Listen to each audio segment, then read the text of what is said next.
पहले ये सोचना चाहिए कि जीत मिली तभी तो वो सारी चीजों को लेकर के ईवीएम की सुनवाई को ले लिया। अब रनिंग तो हो गई ना चीजें, अभी तक तो चीजें थोड़ा सा हट के थी। तीसरा यह है कि डेमोक्रेसी है, जनता के लिए है। सबसे ज्यादा जो वर्क कर रहा है वो मीडिया कर रही है।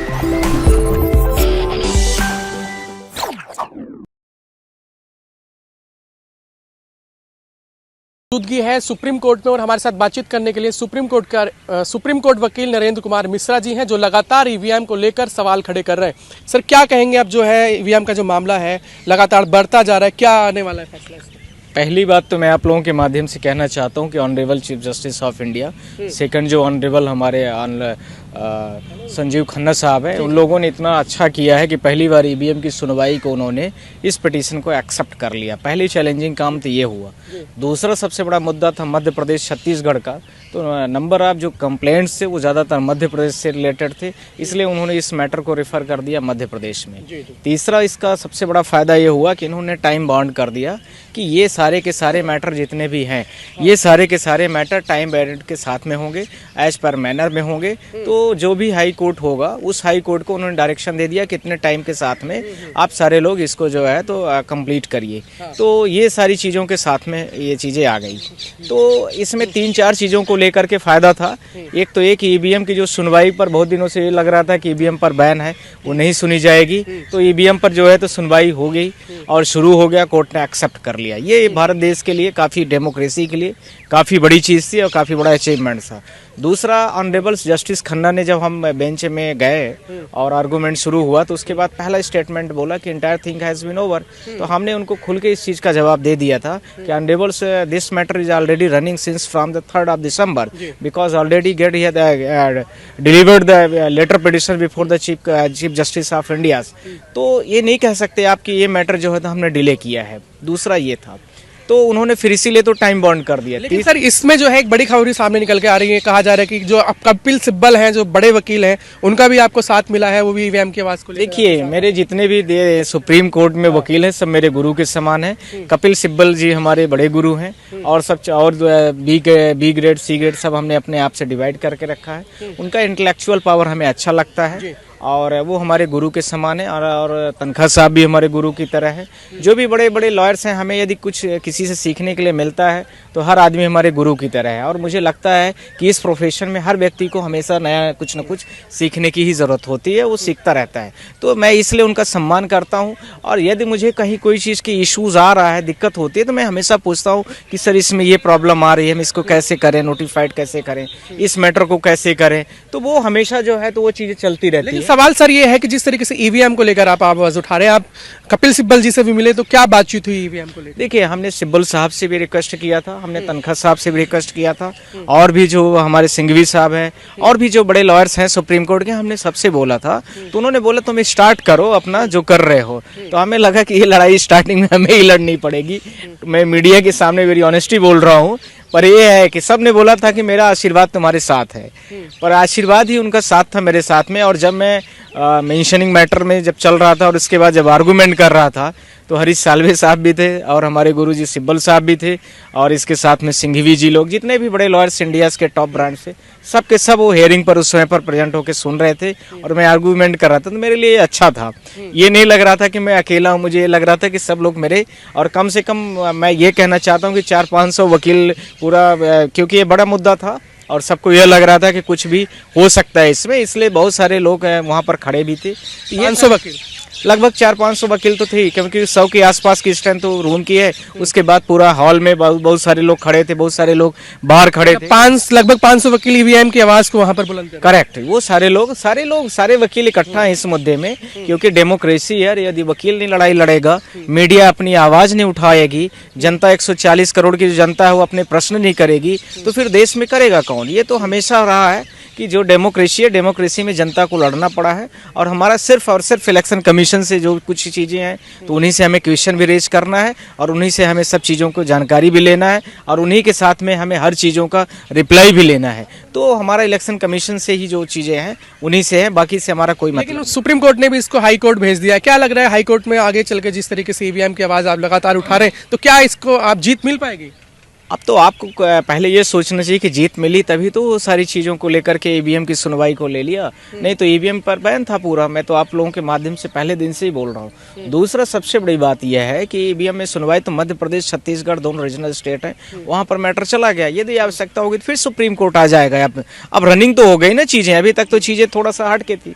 तीसरा यह है कि डेमोक्रेसी है, जनता के लिए है। बहुत सारी वर्ल्ड की कंट्रीज हैं जैसे जर्मनी वगैरह, उसमें नंबर आप यदि वोटर 2 या 3 लोगों ने कंप्लेन किया था कि ईवीएम से हमें गड़बड़ियां लग रही हैं तो उन्होंने ईवीएम को बैन कर दिया था। मुझे लग रहा है कि भारत देश की जनता 140 करोड़ की और इसके साथ में लोकसभा के जितने भी हमारे आजकल एमपीज हैं सब, साथ में सोशल मीडियाज के साथ में ऑनलाइन जो कंप्लेन पड़ी हुई है बहुत सारी, आप लोगों ने देखा है ऑनलाइन, और इसके साथ में फिजिकल मोड की कंप्लेन, ये सारी जनता आवाज़ उठा रही है। और सारे जनता के साथ में सबसे ज़्यादा जो वर्क कर रहा है वो मीडिया कर रही है, और वो भी सोशल मीडिया और यूट्यूबर से। तो उनको तो मैं हमेशा थैंक यू कहता हूँ कि वो ऐसी आवाज़ को उठाते रहे। धीरे धीरे चीज़ें अपने आप सब रोटेशन में आ जाएंगे और लाइन पर आ जाएंगी। लेकिन ऐसे क्या सबूत आपको मिले जिसमें आपको लगता है कि ईवीएम में कहीं ना कहीं धांधलेबाजी हुई है, गड़बड़ी हुई है? आप लोगों के माध्यम से मैं एक ही चीज़ बहुत छोटा सा क्वेश्चन बोल रहा हूँ, और कि ईवीएम का रिपोर्ट कार्ड मेरे पास लगभग बहुत सारे विधानसभा का आया था। उस विधानसभा में यह था कि 99% जब ईवीएम मशीन स्टार्ट हुई है यानी वोटिंग के दिन पर, तो 99% चार्ज पाई गई। फिर उसके बाद वही मशीन जब इलेक्शन रिजल्ट उसके बाद जब पेटियां बंद हुई तो उसमें वो 75% तो लिखा गया, उसमें रिपोर्ट कार्ड है। पर उसके बाद 15 दिन बाद यानी 17 दिसंबर की बात है, ये 15 दिन बाद 3 दिसंबर को जब मध्य प्रदेश और छत्तीसगढ़ राजस्थान जैसे 5 पैरेलल राज्यों का जब चुनाव की काउंटिंग शुरू हुई तो वो सारी चीज़ें बदल गई और 99% बैटरी चार्ज हो पाई गई। तो हमारे इलेक्शन कमीशन से 5-6 क्वेश्चन थे आप लोगों के माध्यम से। पहला ये कि क्या ईवीएम मशीन जो चार्ज हुई है तो अपने आप खुद चार्ज हो सकती है या उसको कोई आउटसोर्स की ज़रूरत पड़ती है? इलेक्ट्रिक भी हो सकता है, सौर सेल पैनल भी हो सकता है, कुछ भी है। दूसरा, यदि यह चार्ज आपके माध्यम अपने आप नहीं हुई तो इलेक्शन कमीशन ऑफ इंडिया ने किया या उसके बॉडीज ने किया? तीसरा, क्या किसी पार्टी स्पेसिफिक ने किया? चौथा, क्या इलेक्शन कमीशन के प्रेजेंटेशन में बहुत सारी जो पार्टीज उस समय पर या बहुत सारे कैंडिडेट या पब्लिक बॉडीज कौन था, किसकी उपस्थिति में की गई है? पांचवा, क्या स्पेसिफिक जो रूलिंग पार्टी है वही बस चार्ज की है या अपोजिट पार्टी जितनी रही हैं वो उन्होंने जा करके आपसे सहमति दी और आपने चार्ज किया है? तो ये सारे प्रश्नों का जवाब अभी उनके पास। कमलनाथ भी यही सवाल कर रहे हैं कि जो बैटरी है वो 100% कैसे हो गई? हाँ, वही तो मैं आप लोगों से माध्यम से बोल रहा हूँ। ऐसी यदि कोई इलेक्शन कमीशन के पास डिवाइस है तो मुझे लगता है कि मैकेनिकल इंजीनियरिंग और जो इलेक्ट्रॉनिक इंजीनियरिंग के बच्चे होते हैं उनको इंजीनियरिंग करने की ज़रूरत नहीं है। वो इलेक्शन कमीशन ऑफ इंडिया के पास पहुँचे और 01 कोड जो होता है उसके आधार पर पूछ ले कि कैसे बैटरी चार्ज होती है, कैसे चीज़ें होती हैं, कैसे सर्किट में ऑनलाइन फ्लो हो जाता है। मुझे तो ऐसे इनबिल्ट बैटरीज में आज तक कोई जानकारी नहीं है, पर इलेक्शन कमीशन के पास भी कोई जवाब नहीं है। वो जवाब दें, पूरी जनता आपसे। इलेक्शन कमीशन ने जवाब दिया तो नहीं, इलेक्शन कमीशन ने किया कि ईमानदारी से हुआ है, साबित करके दिखा दें आप। नहीं, बैटरी के चार्ज वाला इश्यूज को मैं पॉइंट को कोड कर रहा हूँ, तो वो दिखाएं और अपने आप दिखाएं, सारे देश की जनता को दिखाएं।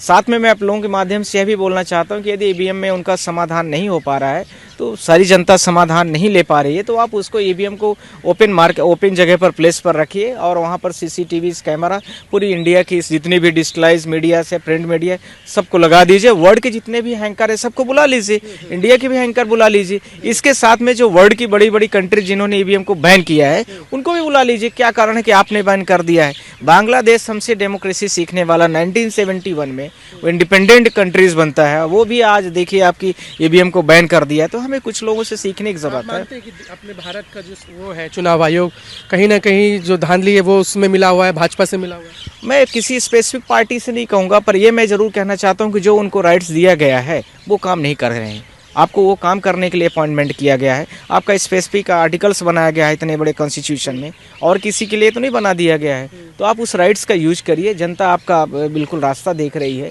आप इस तरह से देश के साथ मजाक मत करिए। आपके हो सकते हैं किसी पार्टी विशेष से, किसी से आपके व्यक्तिगत लगाव हों, पर आप देश के साथ ऐसे कंप्रोमाइज़ नहीं करना चाहिए। यही मैं आप लोगों के माध्यम से कहना चाहता हूँ। अभी क्या चाहते हैं आप? किस तरह का आप न्याय चाहते हैं? किस तरह का ईवीएम को लेकर जिस तरीके से लगातार सुप्रीम कोर्ट में आप आवाज़ उठा रहे हैं, किस तरह का न्याय? अब सुप्रीम कोर्ट ने तो हमें डायरेक्शन कर दिया, अब हम लड़ाई में आ गए हैं। अब मैदान में लड़ाई शुरू है, वो अपना एफिडेविट फाइल करेंगे। हमने इन सारे प्रश्नों का जवाब उनसे मांगा है, उन प्रश्नों का जवाब देखिए क्या देते हैं वो। वो तो आपके लोगों के माध्यम से मैं पूरे इंडिया को पब्लिश करूंगा, आप चिंता मत करिए। उनका एफिडेविट आने दीजिए, वो क्या जवाब देते हैं सारी चीज़ों का, वो हमें तो जवाब चाहिए। साबित हो जाता है कि हाँ ईवीएम में दिक्कत है, उससे धांधली हुई है, गड़बड़ी हुई है, फिर आगे क्या कदम उठाएंगे? तो फिर तो उसके बाद इलेक्शन कमीशन ऑफ इंडिया खुद ही डिसाइड करेगी कि अब जो है तो हमें इसको बैन करना चाहिए या लागू करना चाहिए। यदि वही चीज़ें 140 करोड़ की जनता यदि उसी चीज़ को समझ जाएगी जिस दिन, अभी तो अपना एक कॉन्फिडेंस पेश कर रहे हैं कि नहीं ईवीएम में कोई गड़बड़ी नहीं की जा सकती है, जबकि छत्तीसगढ़ में और बहुत सारे विधानसभाओं में ऐसे ऐसे कैंडिडेट आए जिनको सिंगल वोट नहीं मिली है। ऐसे 2019 के भी चुनाव में हुआ, लोकसभा में भी, तो द मिंट ने बहुत बड़े लेवल पर छापा था। और इसके साथ में और बहुत सारे कैंडिडेटों की रिपोर्ट है जिनको कोई भी वोट नहीं मिली उनके पोलिंग लेवल पर। लेकिन सर स्टार्टिंग से आप जो ईवीएम है उसकी धांधली को लेकर आवाज उठा रहे हैं, लगभग शुरू से ही आप आवाज उठा रहे हैं, तो क्या इसमें जो है ऑर्डर इशू हुआ है? अभी नहीं हुआ, ऑर्डर अभी अपलोड नहीं हो रहा है, ये आपने बड़ा प्रश्न पूछा है। मतलब 15 का ये ऑर्डर है, 15 से लेकर के अभी तक ऑर्डर अपलोड नहीं हुआ है। 230 विधानसभा के कैंडिडेट, 15,000 कंप्लेनेंट मध्य प्रदेश के, ऐसे 90 कैंडिडेट्स के आसपास, 90 विधानसभा, लगभग उनके 2-3 हज़ार के आसपास कैंडिडेट छत्तीसगढ़ के, ऐसे विभिन्न विधानसभाओं के कंप्लेनेंट्स भी सब हमें फ़ोन कर रहे हैं कि सर ऑर्डर कब अपलोड होगा, हम लोग आएंगे, इसमें कंटेस्ट करेंगे। तो वो तो नहीं हो पा रहा है, अभी हो जाएगा मुझे उम्मीद है। और मैं ऑनरेबल जस्टिस साहब के जो हमारे, देरी हो रही है, क्या लग रहा है आपको? अरे वो तो कुछ हो सकता है टेक्निकल इशू से, ये कोई क्वेश्चन नहीं आपका। कोर्ट मास्टर से ही मेरी बात हो रही है, ऑनरेबल जस्टिस साहब भी उसको संज्ञान में लिए हैं।